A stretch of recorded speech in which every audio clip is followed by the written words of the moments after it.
Chips. Galing pang ano yan? Korea. Uy, Korea! Korean yan. Uy, water! Nilalabas na yung baso na to kapag may bisita yan.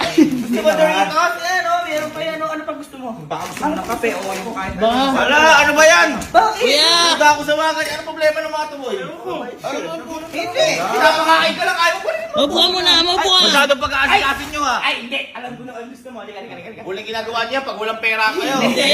Hindi, o. Wala kayong pera, no? Hindi. Alam ko na yan. Meron! Meron! Hingi na naman kayo pamasahe, pero minimum 1K. Ano bang gusto mo? Ano ulam? Kumain ka na ba? Di ba, ako! Ano ba? Ayaw nyo kasi. Ano ba? Ano ba yun? Oh, ano yan? Ay, blood Oy! ko. Ay! Ulit pipatagan! Punta ako sa mga ano nyo ha. Bakit? Sa mga ginagawa nyo na yan. Hindi, tinatanong ka lang na inaalagaan ka lang namin. Bakit nyo ako ginaganyan?